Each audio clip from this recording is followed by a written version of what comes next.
என்னை ஆட்கொண்டவரும் நான் செவிக்கிறவருமானேன். ஆண்டவராகிய இயேசு கிறிஸ்துவின் நாமத்தினாலே அன்பின் நல்வாழ்த்துக்கள்.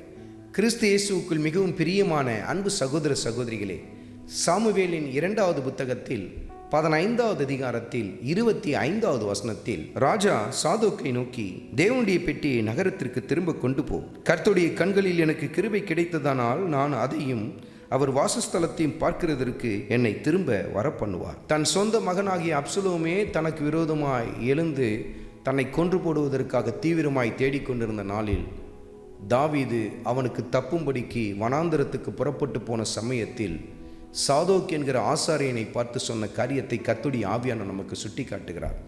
தன் ராஜாங்கத்தை விட்டுவிட்டு, அரியணையை விட்டுவிட்டு, கால்நடையாய் தன் பிராணனை தப்புவித்துக் கொள்வதற்காக வனாந்தரத்துக்கும் காடுகளுக்கும் அவர் புறப்பட்டு போக ஆரம்பித்து விட்டார். ஆனால் அந்த சமயத்தில் ஆசாரியனிடத்தில் அவர் சொல்லுகிற காரியம் என்ன? கர்த்தர் என் மீது கிருபை வைப்பார் என்று சொன்னால் மீண்டும் என்ன இந்த சிங்காசனத்துக்கு கொண்டு வந்து அமர வைப்பார். அப்படி அவர் சொல்லவில்லை. தன்னுடைய அரியணையின் மீது அவர் எந்த சமயத்திலுமே ஒரு கண்ணை வைத்து கொண்டிருக்கவில்லை. மாறாக கர்த்தர் எனக்கு கிருபை பாராட்டுவார் என்று சொன்னால் அவருடைய சன்னிதானத்துக்கு நான் திரும்பி வரத்தக்கதாய் எனக்கு தயவு பாராட்டுவார் என்று சொல்லி தாவீது இந்த இடத்தில் சொல்வதை நாம் பார்க்க முடியும். அவருடைய கண்கள் அரியணையின் மீது அல்ல, மாறாக ஆண்டவர் இயேசு கிறிஸ்துவின் பிரசன்னத்தின் மீதே ஏக்கமாய் காணப்பட்டதை கர்த்தருடைய ஆவியானவர் சுட்டி காட்டுகிறார். அருமையான மகனே, அருமையான மகளே, உன் உள்ளத்தின் வாஞ்சை எதுவாய் காணப்படுகிறது? பொன்னும் பொருளும் ஆஸ்தியும் அந்தஸ்தும், உலகத்தில் காணப்படுகிற செழிப்பும், உலகத்தில் காணப்படுகிற மேன்மையுமே நீ தேடிக்கொண்டிருக்கிறாயா? அல்லது ஆண்டவர் இயேசு கிறிஸ்துவின் வார்த்தைகளையும் அவருடைய தெய்வீக சமூகத்தையும் தேடிக்கொண்டிருக்கிறாயா?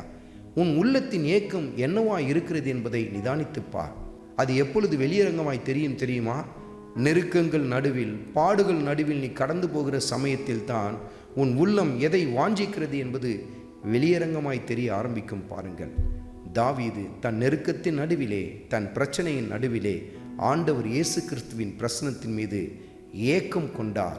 அதை எப்பொழுது திரும்ப வந்து பார்ப்பேன், அவருடைய சன்னிதானத்துக்கு எப்பொழுது நான் திரும்புவேன் என்று சொல்லி ஏங்கினார். பாருங்கள், இப்படிதான் எல்லா சமயத்திலும் ஆண்டவர் இயேசு கிறிஸ்துவின் பிரசன்னத்தின் மீது தனியாத தாகம் கொண்டவர்களாக இருக்க ஆரம்பியுங்கள். அவருடைய வார்த்தையின் மீது உங்களுக்கு ஒவ்வொரு நாளும் தாகம் அதிகரித்து கொண்டே இருக்கட்டும். அவருடைய சமூகத்தை அதிகமாய் தேடுங்கள். கர்த்தர் உங்கள் வாழ்க்கையிலே மகிமைப்படுவார். ஆண்டவராகிய இயேசு கிறிஸ்துவின் கிருபை உங்கள் அனைவரோடும் கூட இருப்பதாக. ஆமென்.